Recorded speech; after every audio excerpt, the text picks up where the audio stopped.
లక్షణములు తెలుసుకున్నచో ఇక నట్టి స్థితికి అవకాశము లేదు. పైగా అట్టి లక్షణములను ఎరిగి ఉన్నచో మనుజుడు తాను కూడా ప్రయత్నాతిశయంచే వారిని సాధించుటకు వీలుండను. ఇవి అన్నీ ఆలోచించి అర్జునుడు సమయోచితమగు ప్రశ్న గావించింది.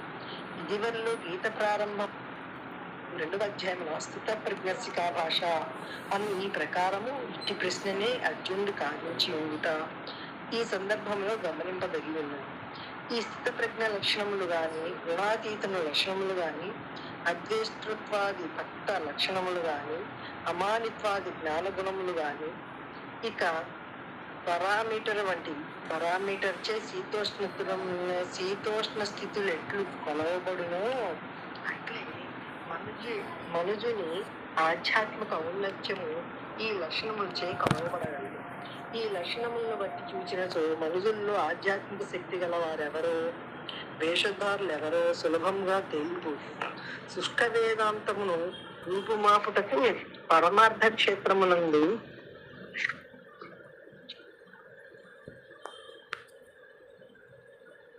సోమర్లచే కల్పింపబడిన కృత్రిమ వాతావరణమును విచ్ఛిన్నమగుచుటకు ఇట్టి ప్రశ్నలు ఎంతయో ఆవశ్యకములై ఉన్నది. గుణాతీతుని ఆచరణ అనుష్ఠానము ఎట్టిదో అర్జునుడు ఎరుగదలంచెను. కానీ ఇట్టి ఆచరణ గూర్చి ఇదివరలో అర్జునుడు ప్రశ్నించి ఉండెను. ఆధ్యాత్మిక చేతన అనుష్ఠానమునకు గొప్ప ప్రాధాన్యత మొసంగబడినది. సాధ్య వస్తువుల గురించి, లక్ష్యముల గురించి తెలుసుకుంటా అవసరమై ఉన్నను. ఆ లక్ష్యము ఏ సాధనచే పొందబడగలదు దాన్ని ఎరుగుట ఇంకనూ ఆవశ్యకమై ఉన్నది. ఎలయనినా సాధనను అవలంబించినచో సాధ్యము దాని అంతటా అదే చేకూరును. కనుకనే అర్జునుడు గుణాతీతుల యొక్క ప్రవర్తన ఎటిదో తెలుసుకున్నదలంచడు.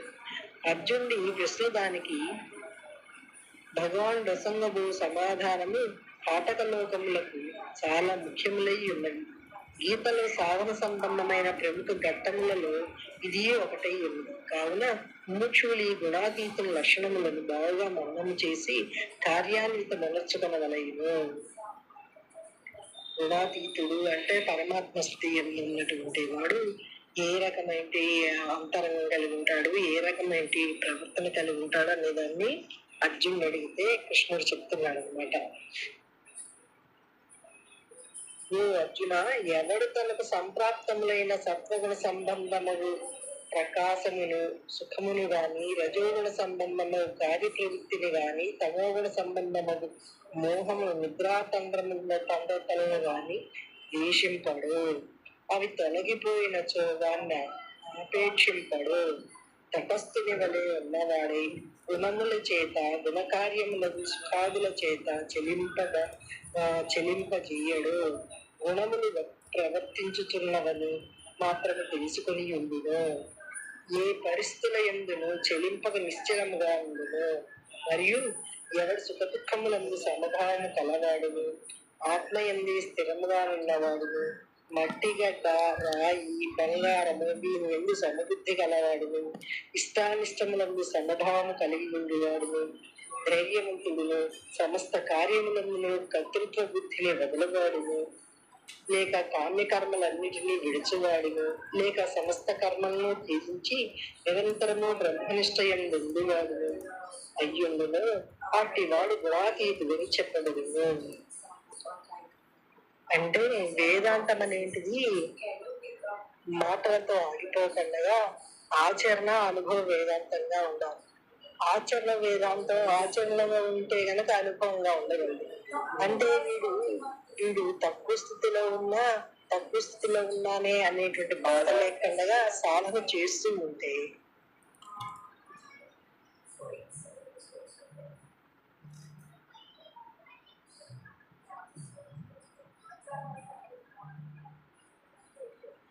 ఆ గుణాలకు శరీరాన్ని సంబంధించింది కానీ ఆత్మ అనేదానికి ఏ రకమైన సందర్భము లేదంటే దానికి తెలియదు.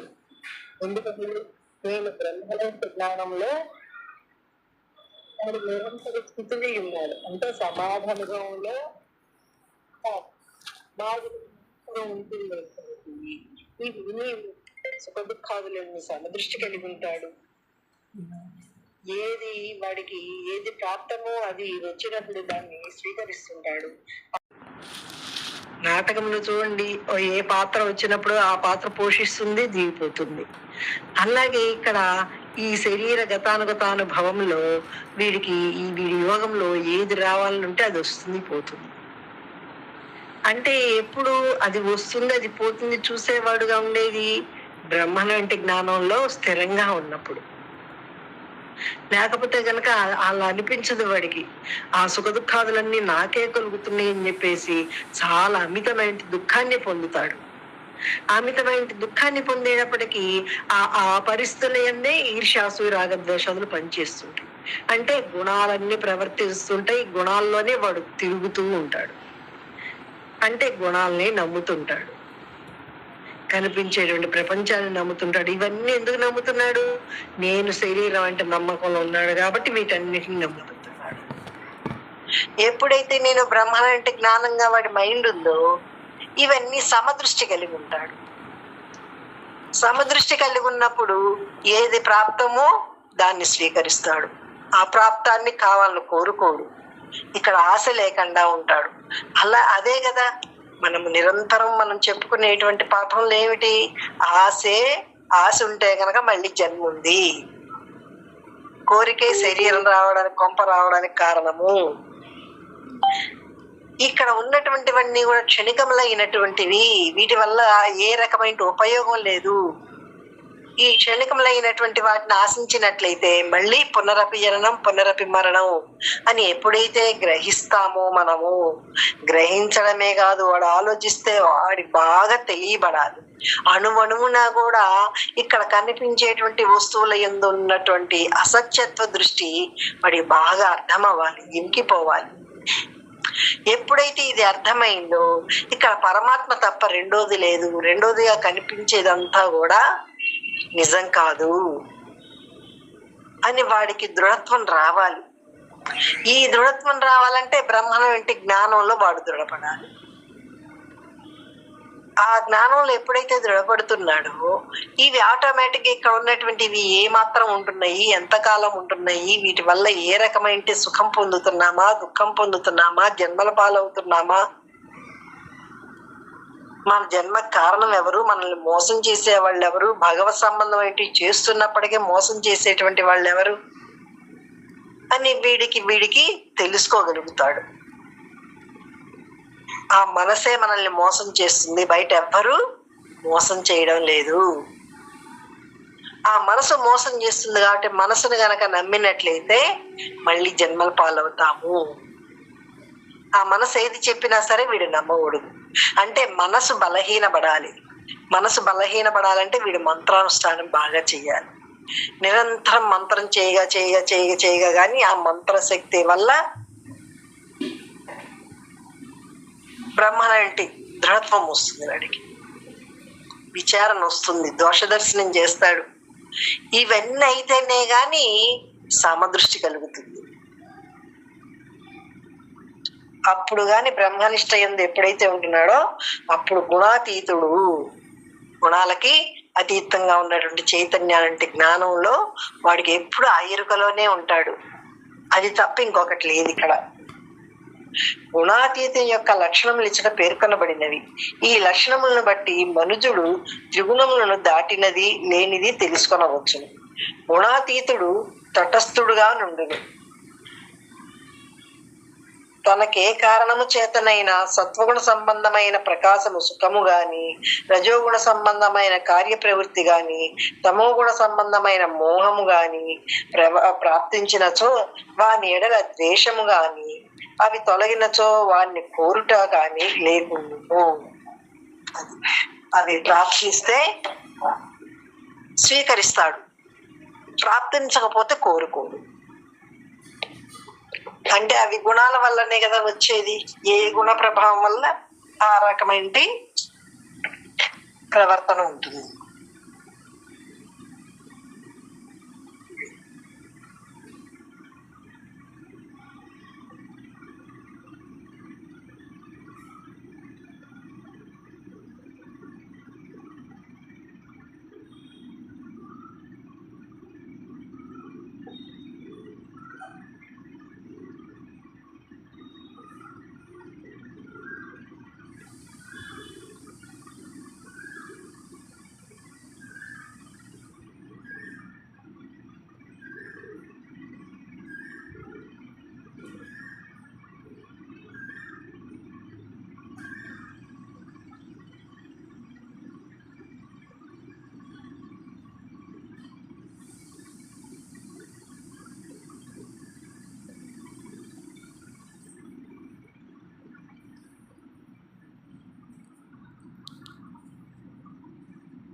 గుణాతీతుని యొక్క తాటస్థ్యమును ఔదాసీన్యత స్థితిని తెలుపుటకు ఈ విషయము బోధింపబడినదే గాని ఆయా మోహాది గుణములు అవలంబనీయములని తెలుపుటకు కాదు.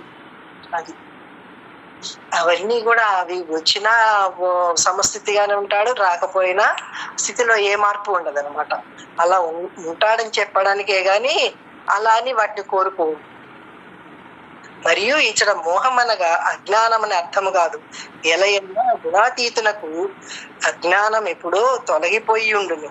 భగవానుడు తెలిపిన ఈ గుణాతీతుని లక్షణములందు నిశ్చలత్వము సమత్వము అన్నవి ప్రధానముగా గోచరించుచున్నది.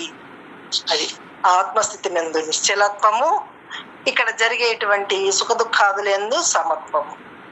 ఈ రెండు అంటే రెండు అని చెప్పుకోవడానికి ఎందుకంటే అంతరంగంలోనేమో ఆ స్థితి, బాహ్యంగా ప్రవర్తనలోనేమో ఈ స్థితి, రెండు సమదృష్టి కలిగి ఉంటాడనమాట. రెండిటి ఎందు నిశ్చలత్వము, ఏ చిన్న సంఘటన జరిగినను అజ్ఞాని బెదిరిపోవు, తన సమత్వమును కోల్పోవు. కానీ గుణాతీతుడు మేరు సమానంగా గాంభీర్యము కలిగి పరిస్థితులకు ఏ మాత్రము చెల్లించక నుండును. అది పరిస్థితులకి లొంగిపోడనమాట. ప్రపంచ దృష్టి కలిగినటువంటి వాడు కొద్దిగా తేడా వచ్చిన వెంటనే తొలగిపోతుంది అయిపోతాడు. అంటే అక్కడ జరిగేటువంటి పరిస్థితికి లోనవుతాడు అనమాట, బెదిరిపోతాడు. కానీ జ్ఞాని అలా ఉండడనమాట. శ్వాసవాయువు లేక చిన్న అలలు పర్వతమును కదిలింపజాలనట్లును, మేఘములకు పైనున్న సూర్యుని మేఘజనితములకు పిడుగులు మెరుపులు వర్షము బాధింపజాలనట్లును, త్రిగుణములను దాటి మనస్సునకు ఆవలనున్న ఆత్మయందు నిలుకడ కలిగి ఉన్న యోగి పుంగవుడు ప్రపంచములోని ఏ సంఘటన చేయగాని ఆపత్తు చేయగాని చెల్లింపక సదా ఆత్మయందే సుస్థిరుడై ఉండును.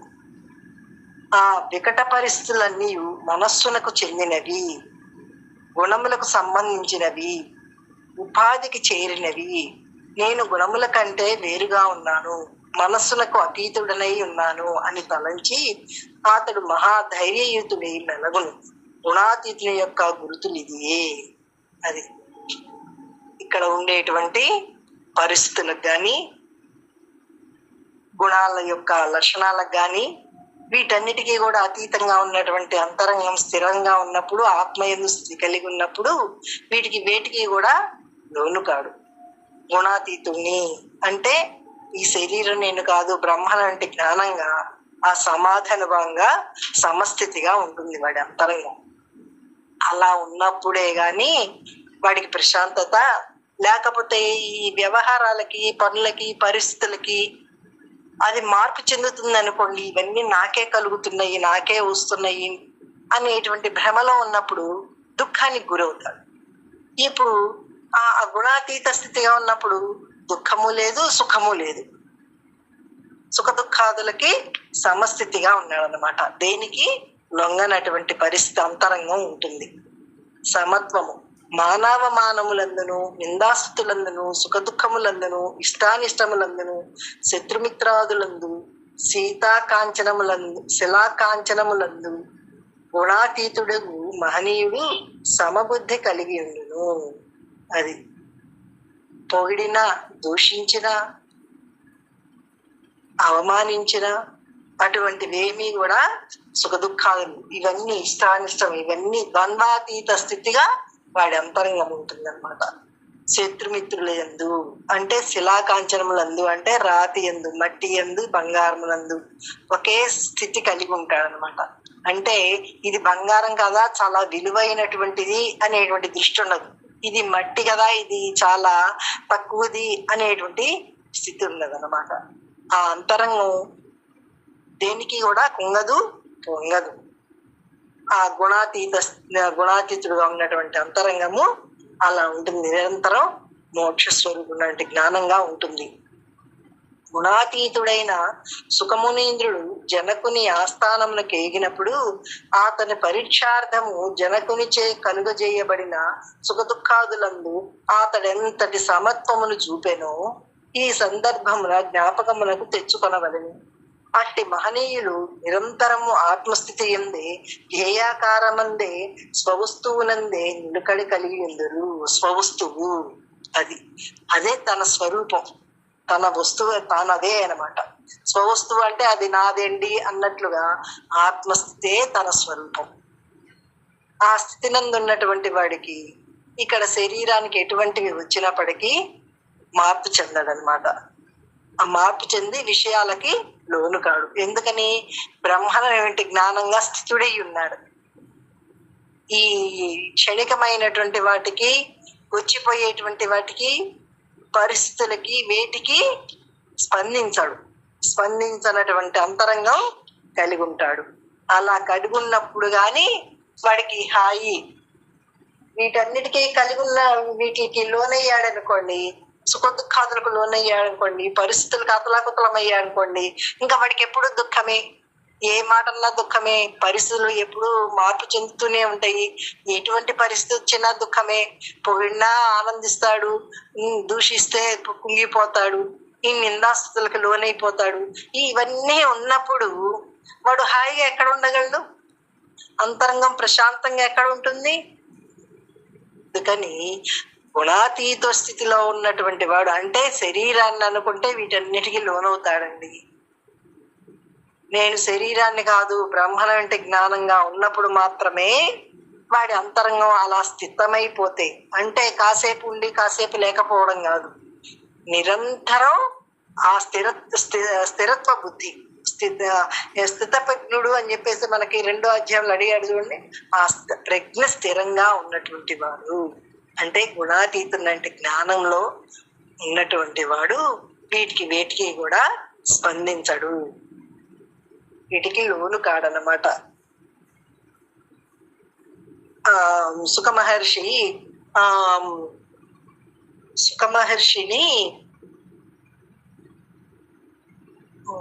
వ్యాసుల వారు బోధ చేస్తూ ఉంటే బ్రహ్మ సత్యం జగన్ మిథ్య అనేటువంటిది చెప్పి పాఠం చెప్తుండే, ఎంతకాలం చెప్పినా కాదు ఇంకేదో ఉంది చెప్పమని అడుగుతుంటాడు సుఖ మహర్షి. అడిగితేను అయితే జనక మహారాజు దగ్గరికి వెళ్ళయ్యా, ఆయన చెప్తారు అని చెప్పేసి పంపిస్తారు. అప్పుడు సుఖ మహర్షి జనక మహారాజు దగ్గరికి వెళ్తారు. జనక మహారాజు దగ్గరికి వెళ్తే ఆయన అక్కడ 7 రోజులు ఒక ద్వారం దగ్గర ఒక రోజు, ఇంకో ద్వారం దగ్గర ఇంకో రోజు, అట్లా ఉంచి 7 రోజులు పరీక్ష పెట్టి ఆ లోపలికి వచ్చిన తర్వాత ఈ పరీక్షలు పెట్టినప్పుడు అంతరంగం ఎలా ఉందనేటిది, అంటే కష్టాలకి నష్టాలకి సుఖ దుఃఖాదులకి ఏమన్నా స్పందిస్తుందా, బాధపడుతుందా అనే దృఢత్వంగా ఉన్నాడా అనేటువంటి పరీక్ష పెట్టి అక్కడికి జనక మహారాజు దర్శనం అయిన తర్వాత అప్పుడు కూడా ఆయన కూడా అదే చెప్తాడు, బ్రహ్మ సత్యం జగన్ మిథ్య జీవో బ్రహ్మవ నాపరహ. ఏంటి స్వామి ఇన్ని ద్వారాలు ఇన్ని దాటుకుంటూ వస్తే నాన్న చెప్పిన మా తండ్రి గారైనటువంటి వ్యాసుల వారు చెప్పిందే మీరు కూడా చెప్తున్నారంటే, ఎవరు చెప్పినా అదేనయ్యా, ఉన్న సత్యం అదే అనేటువంటి బోధ గ్రహించి ఆయన చెప్పినప్పుడు ఇంకా అప్పుడు వెళ్ళిపోయి అప్పుడు వ్యాసుల వారికి పాదాభివందనం చేసి, తండ్రి మీరు చెప్పినటువంటిది నేను నమ్మలేదా అంటే నమ్మాడు కానీ ఎక్కడో కొద్దిగా అపనమ్మకం ఉందన్నమాట. తండ్రే కదా అనేటువంటి ఇది. కానీ ఎప్పుడైతే పూర్తిగా పోయిందో, జనక మహారాజు ఎన్ని రకాలైనటువంటి పరీక్షలు పెట్టినా అన్నిటికీ ఓర్చుకొని కూడా కాదు, ఓర్చుకోవడం నేను చాలా ఓర్చుకుంటున్నాను అంటే నేను దేహం అనేంటి జ్ఞానంగా ఉన్నప్పుడు ఓర్చుకోవడం ఉంది, నేను బ్రహ్మనేంటి జ్ఞానంగా ఉన్నప్పుడు ఇది ఎండమావిని చూసి ఇంకా ఓర్చుకోవడం ఏముందండి? దేనికి స్పందించనటువంటి స్థితి, ఏ విషయానికి లోను కానటువంటి పరిస్థితి, అంతరంగం జ్ఞానంగా దృఢంగా ఉందన్నమాట. ఆ జ్ఞానంగా ఉన్నప్పుడు వేటికి లోను కాడు. అట్టి మహనీయులు నిరంతరము ఆత్మస్థితి అందే ధ్యేయాకారమందే స్వవస్తువునందే నిలుకడ కలిగిందరు. అది స్వవస్తువు, తన సొంతము, తన స్వరూపము అనేటువంటి జ్ఞానమునందే ఎప్పుడు నిలకడ కలిగి ఉంటారు. కావున మిథ్యారూప ప్రపంచమునందలి ఇట్టి ద్వంద్వములు వారిని ఏమీయూ చేయజాలవు. అది ఇవన్నీ కూడా మిథ్యాభూతములు, ద్వంద్వాకారం. ఎందుకంటే చావు, పుట్టుక, సుఖము, దుఃఖము, పుణ్యము, పాపము ఇవన్నీ కూడా ద్వంద్వాలు అన్నమాట. ఆకలి, దప్పిక ఇవన్నీ ద్వంద్వాలు. ద్వంద్వాతీత స్థితిగా అంతరంగం ఉంటుంది. అలా ఉన్నప్పుడు వాడికి ఏది చూసినప్పటికీ, ఏమి జరిగినప్పటికీ స్పందించనటువంటి అంతరంగం కలిగి ఉంటాడు. ఎప్పుడు జ్ఞానంగానే ఉంటాడనమాట. మరియు నిందాస్తులు సుఖ దుఃఖములు మున్నగనవి మనోధర్మములే. కావున మనస్సాక్షియు ఆత్మయందు సదా సుస్థితులై ఉండు గుణాతీతులను, జ్ఞానులను అవి కదిలింపజేయజాలవు. ఇవన్నీ కూడా, ఈ ద్వంద్వాలన్నీ కూడా ఎవరికండి? మనసుకే. అంటే మనసే కదండి. ఇక్కడ ఏదన్నా కనిపించినప్పుడు ఇది చాలా సుఖంగా ఉందని చెప్పేది మనసే, ఇది దుఃఖము అని చెప్పేది మనసే. ఆ మనసు చెప్పింది లేదు, నేను సుఖ దుఃఖాలకు అతీతమైన నేను జ్ఞానస్వరూపుణ్ణి అనేటి దృష్టిగా వీడు అంతరంగం ఉందనుకోండి, ఆ స్థిరత్వంలో ఉందనుకోండి, ఆ మనసు మాట వీడు పట్టించుకోడు, నమ్మడనమాట. దాని నేను శరీరాన్ని అంటే నమ్మకంలో అంతరంగం ఉందనుకోండి, దాని మాట నమ్ముతాడు. దాని మాట నమ్మి నేను చాలా సుఖాలు పొందుతున్నాను, నేను చాలా దుఃఖాలు పొందుతున్నాను, వాటన్నిటికీ కూడా ఆ మనోధర్మాలన్నీ తన మీద వేసుకుంది. తాను ఆత్మయ్యుండి దేనికి సంబంధం లేని వాళ్ళంటే జ్ఞానంగా ఉండవలసినటువంటి స్థితి ఎందు ఇవన్నీ ఆపాదించుకున్నాడు. తెలియక పూర్వం ఆపాదించుకున్నాడు, ఇప్పుడు తెలుసుకుంటున్నాడు కాబట్టి ఇంకా ఆపాదించుకోవడానికి వీల్లేదు. ఆపాదించుకున్నట్లయితే మళ్ళీ జన్మలే అని వాడికి వాటి వల్ల కలిగేటువంటి నష్టం ఏమిటో బాగా గ్రహించాడు అనమాట. గ్రహించినప్పుడు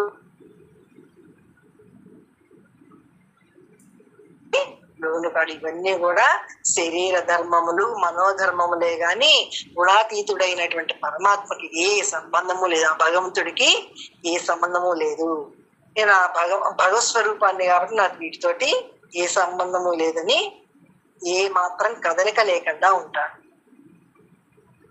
మరి ఒకనికి కలుగు సుఖ దుఃఖములు మనుషుని ఎట్లు బాధింపజాలవో అట్లే ఉపాధిని తనకంటే వేరు చేసుకున్న జ్ఞానిని, గుణాతీతిని ఆయా ద్వంద్వములు బాధింపజాలవు. అది పక్కవాడిని ఎవరన్నా కొడుతుంటే వీడికి ఏమన్నా నొప్పి ఉంటుందండి, వీడికి ఏమన్నా దుఃఖం కలుగుతుందండి? ఏమీ ఉండదు. అలాగే ఈ శరీరము, మనసు అనేది వాడికి రెండోది. తాను ఆ మొదటి వాడుగానే ఉన్నాడు, అంటే ఆత్మస్వరూపంగా చైతన్యంగా వేటికి ఏమీ లేనటువంటి ఆకాశంగా ఉన్నాడు.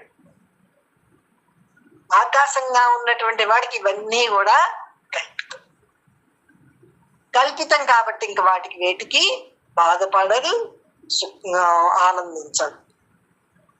ఇవన్నీ దేహ సంబంధమైనటివి. అంటే వాడి ప్రవర్తనలు ఏమండి, వాడు అయితే ఎవరన్నా ఏడుస్తుంటే వాడు నవ్వుతాడా, లేకపోతే ఎవరన్నా నవ్వుతుంటే వాడు ఏడుస్తాడా అంటే వాడు ఏడవడు, నవ్వడు. ప్రవర్తనలో ఇక్కడ పరిస్థితుల్ని బట్టి అందరూ నవ్వుతుంటే వాడు నవ్వుతున్నట్టుగా నటన చేస్తాడు, కానీ అది నటనగానే వాడికే తెలియబడుతుంది. ఎందుకంటే ఇది జగమే నాటకశాల. ఈ జగంలో నాటకం ఆడటానికి ఈ శరీరం వచ్చింది. ఈ శరీరం వచ్చింది కాబట్టి దాని నటన అది చేస్తుంది, కానీ నాకు ఈ సుఖము లేదు, దుఃఖము లేదు అని ఆ అంతరంగం అలా స్థిరత్వం చెందింది అన్నమాట. అంటే పరమాత్మ స్థితుడై ఉన్నాడు, ఇంకా అక్కడ ఏ బాధలు లేవన్నమాట. అట్లే ఉపాధి తనకంటే వేరుగా చేసుకొని, ఈ శరీరం కంటే నేను వేరుగా ఉన్నాను, ఇవన్నీ శరీరానికి సంబంధించినటువంటివి కానీ నాకేమీ లేవు అనేటువంటి జ్ఞానంతో ఏ రకమైన బాధ లేనటువంటి వాడిగా ఉంటాడు. సర్వారంభ పరిత్యాగి. ఈ పదములకు సమస్త కార్యములందును కర్తృత్వమును వదిలిన వాడని అర్థము చెప్తే సమంజసముగా ఉన్నది. లేక కామ్యకర్మలన్నిటినీ వదిలిన వాడని చెప్పవచ్చు. లేక ఇతర కార్యములన్నిటినీ త్యజించి వేచి నిరంతరము బ్రహ్మనిష్టయందు ఉండువాడని పేర్కొనవచ్చును. అది కోరిక లేని వాడని చెప్పినా, గుణాతీత స్థితిగా ఉన్నాడని చెప్పినా, సమస్త కార్యముల యొక్క కర్తృత్వాన్ని విడిచి ఉన్నవాడని చెప్పినా, బ్రహ్మనిష్టయందు ఉన్నవాడని చెప్పినా, అన్ని పదాలు వేరే గాని స్థితి మాత్రం ఒకటే. అంటే జ్ఞాన నిష్ట, అదే సమాధి అనుభవం, నిరంతరం సమాధిలో ఉండటం. ఇటివాడు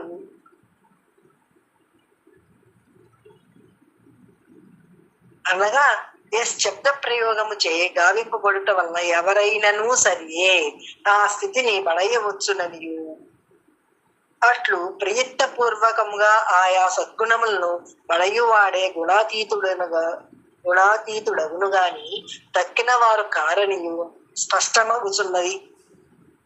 అది దీనికి కులమతాలతోటి సంబంధం లేదు, ఆడమొగా అనేటి సంబంధం లేదు, వాడు చిన్నవాడా పెద్దవాడా అనేటి సంబంధం లేదు.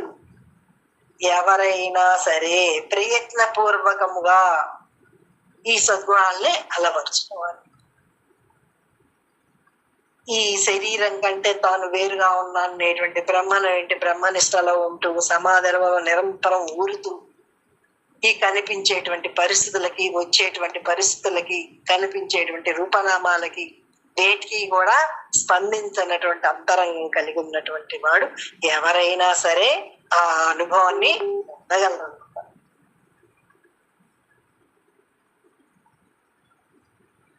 కావున సర్వులను అట్టి మహోన్నత స్థితికై యత్నించి కృతార్థత పడయవచ్చును.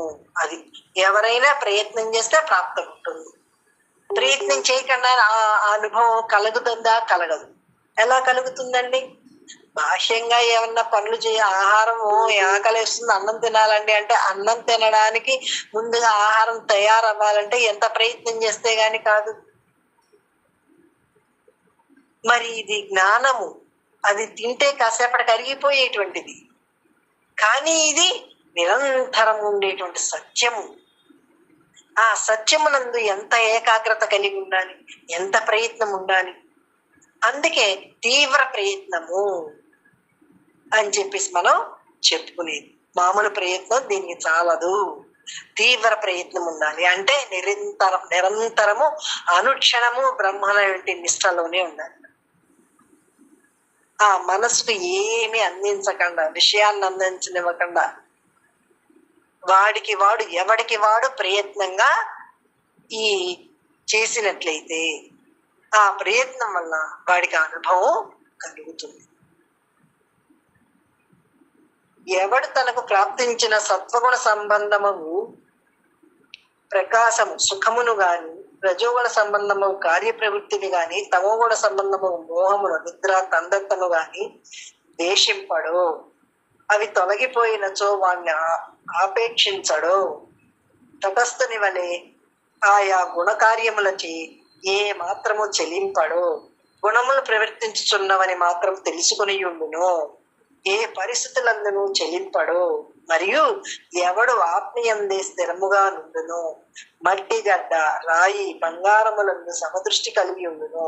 సుఖ దుఃఖములందు ఇష్టానిష్టములు, నిందాస్థుతులందు మానవమానములందు శత్రుమిత్రులందు సమభావము కలిగి ఉండును. ధీరుడై వర్తించును. సమస్త కార్యములందును కర్తృత్వం విడిచివిందును. అట్టివాడు గుణాతీతుడని చెప్పకూడదు. కావున ఈ సద్గుణములే గుణాతీతుల లక్షణములై ఉన్నవి. ఏంది? ఎప్పుడు నిద్ర వస్తుంది, ఎప్పుడు ఇలా ఉంటుంది, ఏమిటి?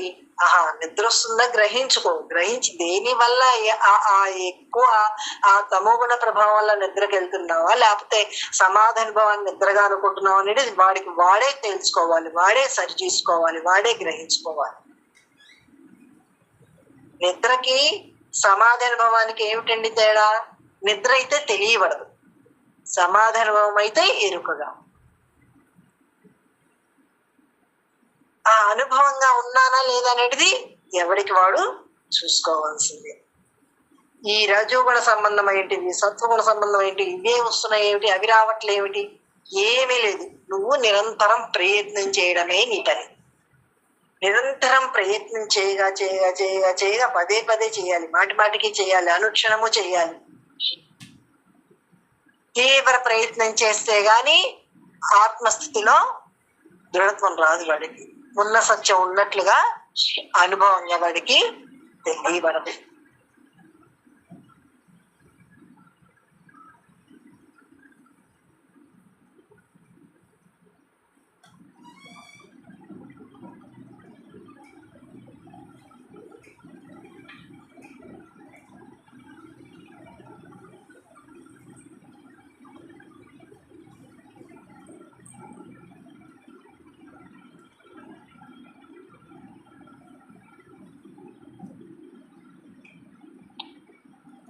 అచంచల భక్తితో తనను సేవించువాడు త్రిగుణములను దాటి బ్రహ్మ సాక్షాత్కారమును బడయగలడని భగవానుడు వచించుచున్నాడు. అది అంటే అచంచల భక్తి. ఎప్పుడు ఒకదాని ఎందు కాసేపు, ఇంకో దాని ఎందు ఇంకో కాసేపు అలా మార్పు చెందకండగా ఆత్మ ఎందే భక్తి కలిగి ఉన్నటువంటి వాడు, అంటే గురువు నందనండి, ఆత్మ ఎందనండి, ఏదైనా ఒకే దాని మీద ఉండేటువంటి భక్తిని, మార్పు చెందనటువంటి భక్తిని అచంచల భక్తి. వేరు వేరు వస్తువుల మీద ఉండేటువంటి భక్తి కాదు. అంటే ఇప్పుడు చూడండి, కొంతమందికి ఆహారం అంటే చాలా ప్రీతి ఉంటుంది, కొంతమందికి బంగారం అంటే చాలా ప్రీతి ఉంటుంది, కొంతమందికి ఈ వస్త్రములంటే మంచి మంచి రకరకాల డిజైన్లు ఉన్నటువంటి వస్త్రములంటే భక్తి ఉంది. అంటే వాటి ఎందు ఆసక్తి కలుగుతుందండి. భక్తి అంటే ఏదో పూజ చేయడమే భక్తి కాదు, వాటి ఎందు ఆసక్తి, అవంటే ఇష్టము, ఇవన్నీ కలిగి ఉంటాయి. కానీ ఇప్పుడు ఈ సాధనలో ఉన్నటువంటి వాడికి అవన్నీ కూడా ఎటువంటివో తెలిసిపోయింది. అవన్నీ కూడా దుఃఖపు ఇష్టములైనటువంటివి. ఇవాళ చీర కట్టుకున్నాం, బాగుంది, చాలా బాగుంది, కొన్ని రోజులకి వెలిసిపోతుంది, చినిగిపోతుంది. లేదు, తినేటువంటి పదార్థాలు చాలా ఇష్టమైనటువంటివి, కానీ అవి ఎక్కువ పదే పదే తిన్నామనుకోండి, అది అనారోగ్యానికి గురి చేస్తుంది.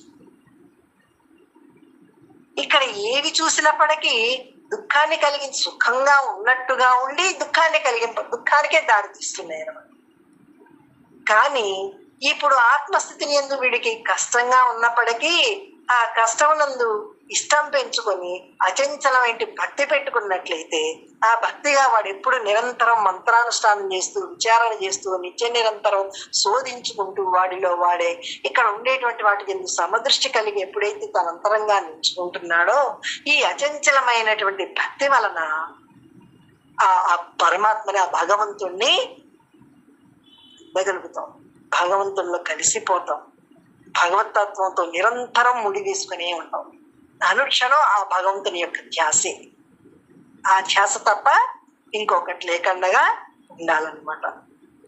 అతడి గుణములన్నిటికీ లెస్సగా దాటి వేచి బ్రహ్మముగా నవ్వుటకు, జీవన్ముక్తుడవుట కొరకు సమర్థుడవుతున్నాడు. అచంచలమైన భక్తి ఉన్నట్లయితే ఈ జీవన్ముక్తికి అర్హుడవుతున్నాడు, సమర్థుడవుతున్నాడు, ఆ జీవన్ముక్తుడు అవుతాడు అని చెప్పేసి పదే పదే చెప్తున్నాను అన్నమాట.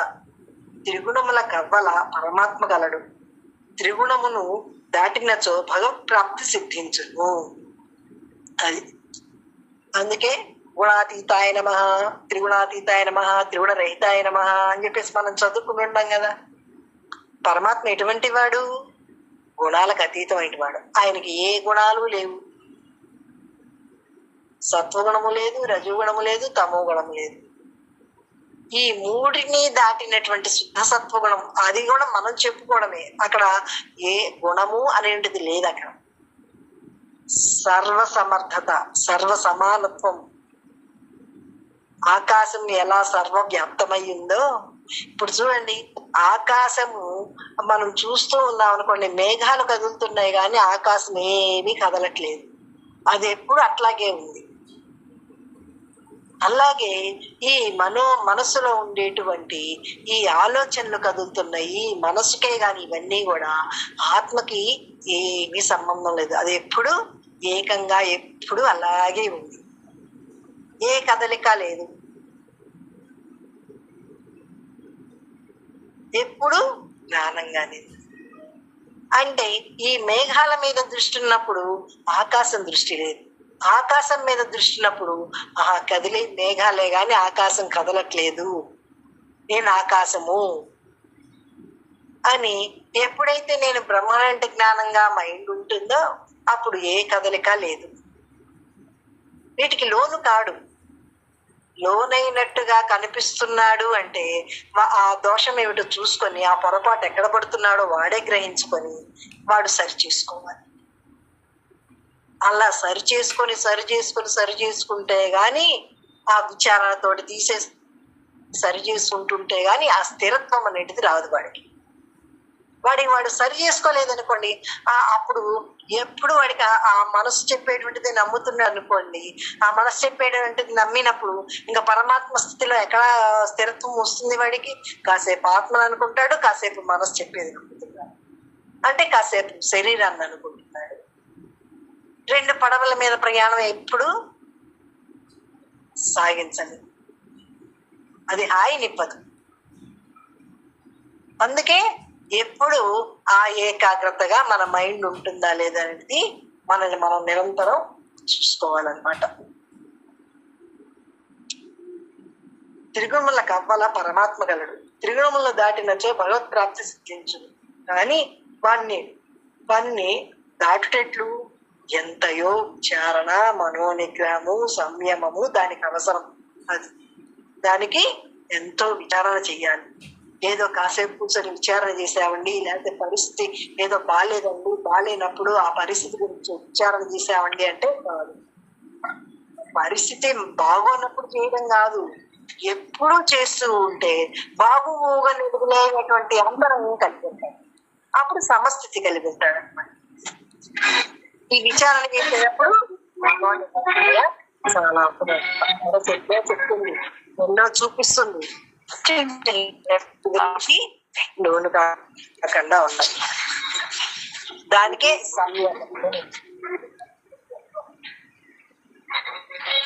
అవసరం లేదు, ఇవన్నీ క్షణికములైనటువంటివి అని ఆ మనసుకి చెప్పి అక్కడ ఉన్నటువంటి ఆ మనసు మీద ఉన్నటువంటి ఏకాగ్రతని పరమాత్మ ఎందుకు, ఆ దృష్టి పరమాత్మ ఎందు ఎప్పుడైతే పెట్టుకుంటామో అప్పుడు సంయమనం వస్తుంది. భక్తి యొక్క సహాయం ఉన్నచో ఈ జ్ఞాన స్థితి సులభముగా లభింపగలదు. అందుకే సత్వగుణం ఉండాలి. సత్వగుణం బంగారపు సంఖ్యలు అయినప్పటికీ ముందర సత్వగుణంగా బాగా ఉన్నాడు అనుకోండి, ఆ సత్వగుణం వల్ల జ్ఞాన స్థితి తొందరగా వాడికి దృఢపడుతుంది అన్నమాట. కనుకనే గీతాచార్యులు దాదాపు ప్రతి అధ్యాయమందును ప్రతి యోగమందును ఈ భక్తిని వచ్చి చెప్పుతున్నారు. ఈ 14వ అధ్యాయము అఖండము జ్ఞానోపదేశము గావింపబడిన సందర్భం అయినప్పటికీ దీని చివర కూడా భక్తి యోగము యొక్క ఆవశ్యకతను నిరూపించి సామాన్య భక్తి చాలదని, అచంచల భక్తి, వ్యభిచారిణి భక్తి, అనన్య భక్తి ఉండవల్లని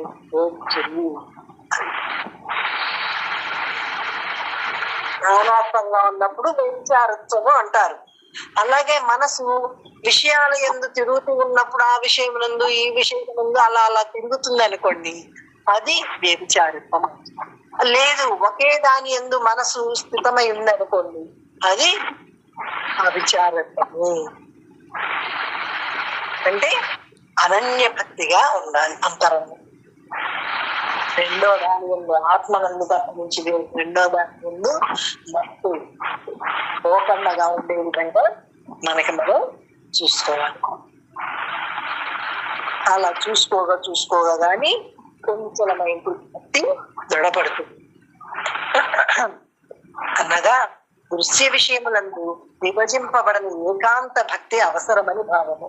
అది ఈ వస్తువు మీద భక్తి, ఆ వస్తువు మీద భక్తి అని వస్తువులు వేరువేరుగా ఉన్నప్పటికీ ఈ వస్తువుల మీద ఉన్నటువంటి భక్తిని ఆ వస్తువులకు ఆధారం అంటే శక్తి మీద భక్తి పెంచాలి.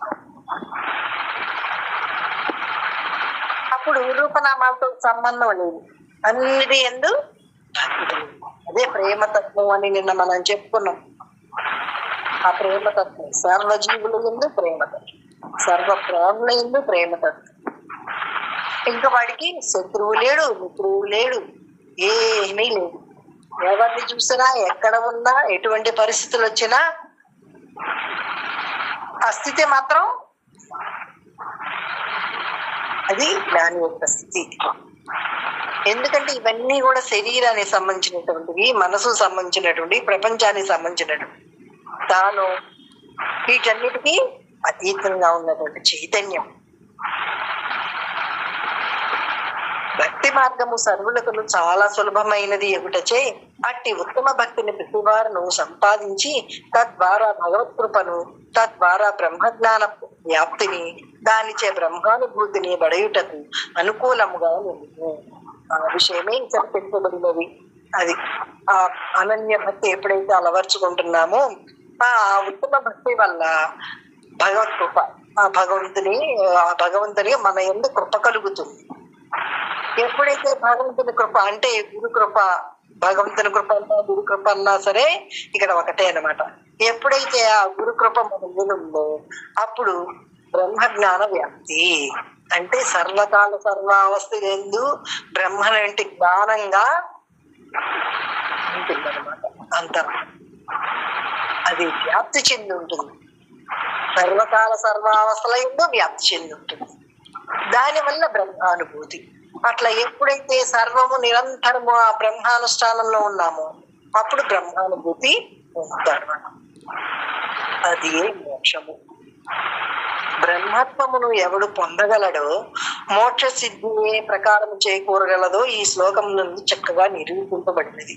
అచంచల భక్తి కలవాడే మోక్షమునకు అర్హతను సంపాదించగలని స్పష్టముగా ఇతర పేర్కొనబడినది. కావున యోగ్యతయు ఇతర ప్రధానము గాని జాతి మత కుల వర్ణాశ్రమాదులు కావు.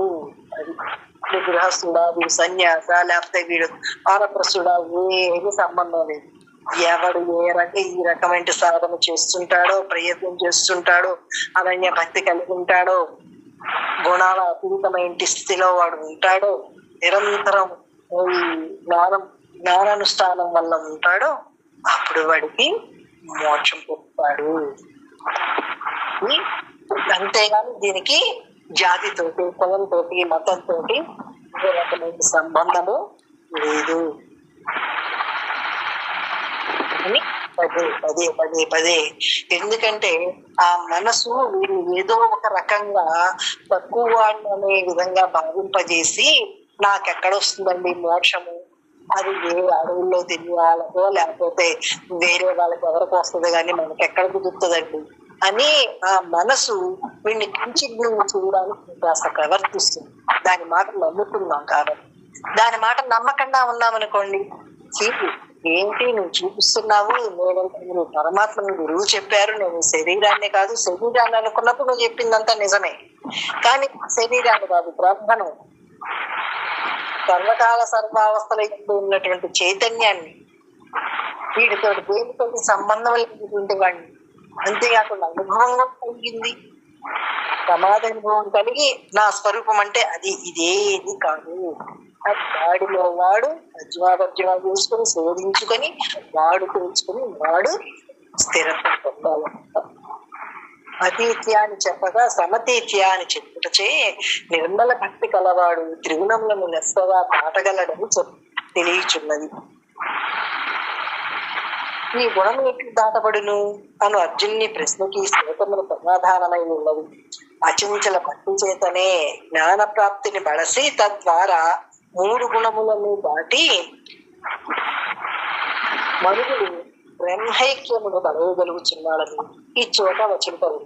కావున సులభతరమైన ఈ భక్తి యోగము యొక్క సహాయం చే సాధకుడు ఆత్మజ్ఞానము త్రిగుణములను దాటి ముక్తిని శీఘ్రముగా బడయవచ్చును.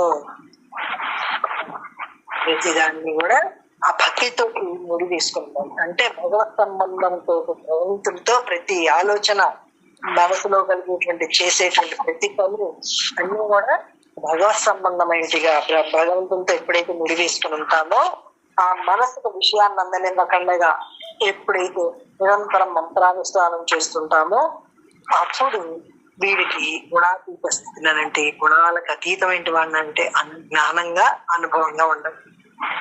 అలా ఉండటానికే నిరంతరం ప్రయత్నం చేస్తుంది.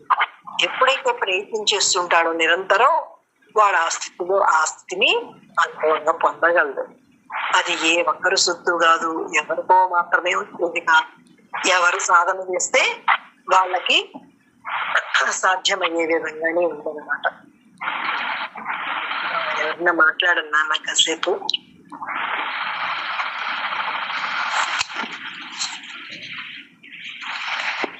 పిల్లి గారి వాళ్ళు వచ్చినట్టుందమ్మా మీకు ప్రదర్శనం.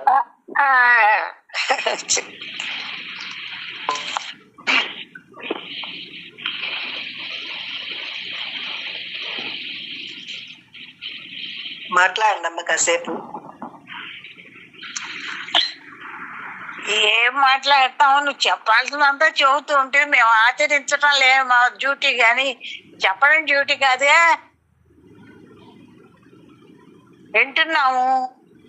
వింటున్న వాటిని సరి చేసుకోవటమే, ఎవడికి వాడు సరి చేసుకోవటమే, ఇంక చెప్పటం ఏమున్నది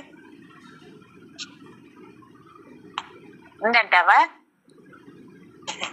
వాడి అనుభవం వాడికి అర్థమైంది. కాదు, చదువుతుంటివి, చెబుతుంటివి, రెండు వింటుంటివి. మనలో ఉన్న లోపాలు మనకు తెలుసుగా. ఎక్కడ మోహం ఉన్నదో, ఎక్కడ లోభం ఉందో, ఎక్కడ ఈర్ష్యాసూయాలు ఉన్నాయో నీకు ప్రతివాడి కాస్త కూస్తా ఉంటాయి, ఉండకుండా ఉండవు. అంతకుముందు అది నేచురల్ అనుకున్నాడు, ఇప్పుడు నేచురల్ అనుకోలేడుగా. వీటి వల్లనే నాకు మళ్ళీ జన్మ వస్తున్నది కాబట్టి ఇవి ఉండకూడదు, ఇవి నాకు ఎందుకు ఉంటున్నాయి, నేను బ్రహ్మనని గురువు గారు చెప్పి సమాధి చిత్తాలు కూడా ఎందుకు ఉంటున్నాయి అనే ఆలోచన వస్తున్నదిగా ఇప్పుడు ప్రతి వాడికి. అంతకుముందు తెలియదు కాబట్టి గుడ్డది చేలో పడ్డట్టు జీవితాన్ని చేశాడు. ఏదో పూజ, పునస్కారం, దానం, ధర్మం ఇలాంటివన్నీ చూసుకుంటూ 4 వ్రతాలు చేసుకుంటూ నేను బాగానే ఉండాలి అనుకున్నాడు. ఎప్పుడైతే గురువు దగ్గరికి వెళ్ళాడో తను మలుచుకోవటం చేత అయింది కదా.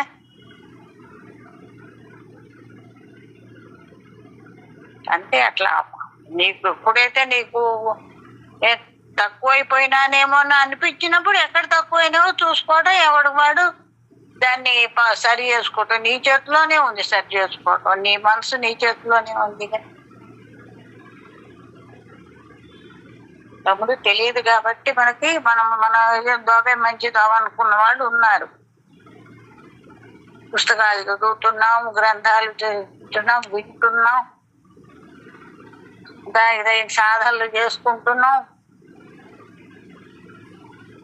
ఇప్పుడు ఈ బ్రహ్మజ్ఞానం దగ్గరకు వచ్చేటప్పుడు ఎప్పుడైతే సమాధి ఆనందం కలిగిందో, నేను భ్రమ లేని వాడిని, నువ్వు బ్రహ్మవని ఎప్పుడు ఎందుకు చెప్పాడు రామనాథం గారు?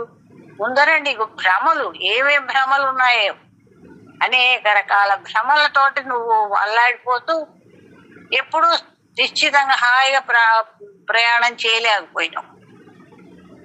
అంటే అందరికీ కాదు, ఎవరికి ఉన్నాయో ఎవరు ఏం చేసి తెచ్చుకున్నాము ఆ తెచ్చుకున్న వాళ్ళు. కొంతమంది ఉన్నదాంతో తృప్తి పడి హాయిగా ఉండేవాడు ఉన్నాడు, కొంతమందికి అంత ఉన్నా తృప్తి ఉండదు, ఇంకా దాహమే. వీటన్నిటి వల్ల మనకు మళ్ళీ వచ్చే జన్మ ఎలాంటిది వస్తుందో చూస్తున్నాగా ఇక్కడ. ఇప్పుడు వాటన్నిటి సవించుకొని హాయిగా ఉండటానికి నీ చేతిలోనే ఉంది. నీకు అక్కర్లేని, నీకు లేనివి నువ్వు ఎప్పుడు ఏ దానము చేయక, ఏ మంచి భార్య చేయక, ఇవాళ నాకు అన్ని మంచి జరగాలి, నాకు అన్ని భోగాలు రావాలంటే ఎట్లా వస్తుంది? దురాశ కదా అది, మానవుడికి తెలుసు. కాబట్టి ఇప్పుడు గ్రంథాలు చదువుతున్నాయి, నీకు అదే జన్మ. ఇవాళ కష్టాలు వస్తున్నాయి, తీరని కష్టాలు వస్తున్నాయి. ఎంత ఉన్నా, పిల్లలు ఉన్నా, డబ్బులున్నా, అన్ని ఉన్నా కూడా వాడికి మనశ్శాంతి లేకుండా ఉండేవాడు ఉంటున్నాడు కదా. ఎంత పదవులు ఉన్నా ఎందుకని? క్రిత జన్మలో చేస్తే ఇప్పుడు బాగానే చేస్తున్నావు అన్ని, కానీ క్రిత జన్మలో చేసిన ఎవడు అనుభవిస్తాడు? వాటి వల్లనే ఇవాళ వచ్చే కష్టాలు, రోగాల రూపంలో రావటం కానీ, పిల్లల రూపంలో రావటం కానీ, ఏ రూపంగా మనకు బాధలు వచ్చినా మనం చేసింది. కాబట్టి ఇప్పుడు ఎవరు నోరు ఎత్తడానికి వెళ్ళేవాడు నాకు అన్యాయం చేశాడనో, వీడు న్యాయం చేశాడనో, వీడు నన్ను తక్కువగా చూస్తున్నాడనో అని నువ్వు అనుకోవటానికి వీళ్ళే. అనుకున్న కొద్దీ నీకు మళ్ళీ రావటానికే అవకాశం వస్తుంది. కాబట్టి హాయిగా ఆ నామం, అమ్మ చెబుతున్నా రామనామం చేసుకొని ప్రతి చోట రామనామం గురించి బ్రహ్మాండంగా చెబుతున్నారు. అంతే, దాంట్లో రామనామం దాంట్లో చదివే దాంట్లోనే ఉన్నాయి కదా అన్ని. ఏమాత్రం చదువుకున్న వాళ్ళైనా అవన్నీ అర్థం అవుతాయి. అవి చదువుకోవటం, ఊరికే కాలక్షేపం చేసి ఆ అమ్మతో మాట్లాడి ఈ అమ్మతో మాట్లాడి ఎక్కడెక్కడ విషయాలకి వెళ్ళి వాటన్నిటిని నాకు అది లేదు ఇది లేదే అని మనస్తాపం కలిగించుకొని, నీకు అంతకుముందు అంటే తెలియదు, ఇప్పుడు కోస కూర్చున్నట్టు చెబుతున్నారు రోజు. మరి ఇంకా ఇప్పుడు తెలియదని అనటానికి వీల్లేదు సార్. కాబట్టి నీకు చేతైనంత ఇదిగా తొందరలో అలాంటి వాటిని అన్నిటిని కూడా ఇది చేసుకొని నీ బాటను సరి చేసుకుంటే మళ్ళీ వచ్చే జన్మకైనా హాయిగా ఉంటాం. జన్మ రాకుండా కూడా చేసుకోవచ్చు. ఏ కోరిక ఏ భ్రమలు లేకపోతే జన్మే లేదు. దానికి కూడా ఉంది అవకాశం, అది నీ చేతిలోనే ఉంది. కాబట్టి నీకు ఎలా బాబా ఇద్దరు ఉంటే అలా ఇంకా ఇప్పుడు ఇంకా కోరికలు తీర్చుకోవాలని ఉందనుకోండి, మరి దానాలు ధర్మాలు నోవులు వ్రతాలు ఇవన్నీ చేస్తున్నారేంటి? చేసాం అన్న. ఎన్ని చేయకపోతే గురువు గారి దగ్గరికి 50 ఏళ్ళకు వచ్చా. 1 కాదు 2 కాదు 50 ఏళ్ళు వచ్చాను. వచ్చింది దాన్ని అతుక్కుపోయినా కదా. 50 ఏళ్ళకు వచ్చేమని ఇప్పుడు నాకేం అర్థమైతే వస్తుందిలే అని అన్న దీంట్లో వెనక్కి వెళ్ళిపోలేదుగా. ఇవన్నీ ఏంటంటే మనం చేసిన సత్కార్యాలు మనకి ఉపకారం చేస్తాయి అన్నమాట. అన్నీ అందరికీ తెలుసు, తెలియనివి ఏమి వాళ్ళతో వీళ్ళతో కూర్చుంటే ఏం కబుర్లు ఏమొస్తాయి? ఆ మొహదాని మీద చెప్పి ఈ మొహదాని మీద చెప్పి, లేకపోతే అదేదో ఆమె కొనుక్కుందో కట్టుకుందో పెట్టుకుందో అనుకుంటే నేను కూడా కొనుక్కోలేదే, నాకు కూడా లేదే, ఇవేగా ఎంతసేపు చెప్పుకున్నా ఇవే. అవన్నీ వాటిని చేసుకో, ఇప్పుడు చేసుకో హాయిగా. చెప్పారు కదా, దానికి కూడా ఉపాయం చెప్పారు కదా. అన్ని దాన ధర్మాలు మంచి పనులు అన్నీ చేసుకో. ఇక్కడ అన్నీ ఉన్నాయి నీకు అందుబాటులో, అన్నీ చేసుకో. అన్నిటినీ నువ్వు కూడా మంచిగా అనుభవిస్తావు. ఎవరికి వాడుకుంది వీడికి ఉందని నువ్వేమీ భ్రమలు పడక్కర్లేదు, ఈర్షలు పడక్కర్లేదు, అసూయలక్కర్లేదు. అసలు వాటి వల్ల ఉపయోగం లేదని తెలిసిపోయింది. వాటి వల్ల బాధలే కానీ నీకు ఉపయోగం లేదని తెలిసినప్పుడు ఎన్ని చేస్తే లాభం? మంచి పనులు చేసుకో, మంచి మాటలు మాట్లాడు చక్కగా. ఇప్పుడు 12 అయ్యేటప్పటికి ఇది 1 గంట సేపు చెప్పుకుంటున్నావు అంటే ఎంత హాయిగా ఉంది మనసు, ప్రశాంతత. లేకపోతే రాత్రికి ఏం చేద్దామా, లేకపోతే ఏ తీరుబడిగా ఉన్నాం కాబట్టి ఎవరింటికి వెళ్ళొద్దామా, లేకపోతే ఏ సినిమాకి వెళ్దామా అని ప్లాన్లే వేసుకుంటూ ఉంటాడు. ఇంకంతకంటే ఏం వేస్తాడు? కాబట్టి వింటున్నాం కాబట్టి విన్నదాన్ని ఆచరించడం మన కర్తవ్యం. అంతేనమ్మా నేను ఉపయోగించి.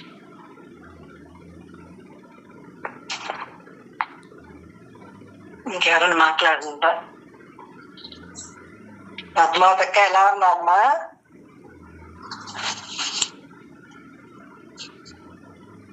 పర్వాలేదమ్మా, బాగానే ఉన్నాను.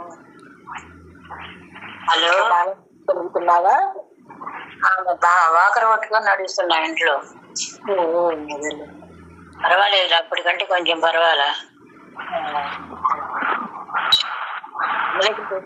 మళ్ళీ అమ్మ దగ్గరికి వెళ్ళొచ్చారా? లేదు లేదమ్మా, వెళ్ళలేదు. మన గుడ్డలు పెట్టిన ఎప్పుడు అది వరకుయ్యా? అది వరకే తిరిగా. వెళ్ళారేమో అనుకుంటున్నా నేను.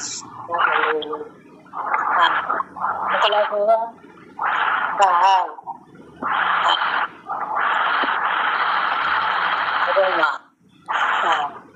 జై గురుదేవ. జై వాళ్ళ చొక్క మాట్లాడతామ్మా.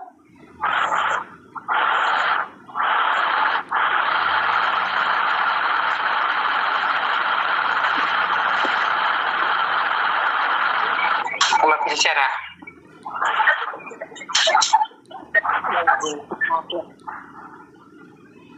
ఏం లేదమ్మా, నిత్య నిరంతరంగా ధ్యానం చేసుకోవటం, ఎప్పుడు అదే స్థితిలో ఉండటానికి ప్రయత్నించడం, అదేనమ్మా.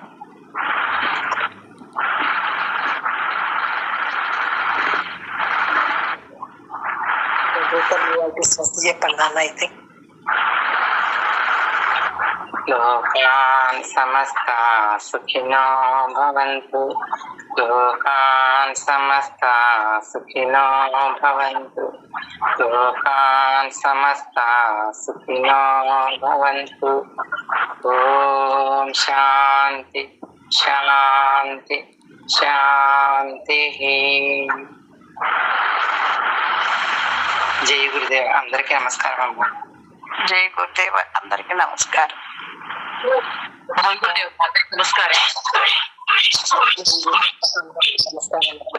అందరికి నమస్కారం. జై గురుదేవ. అందరికీ నమస్కారం.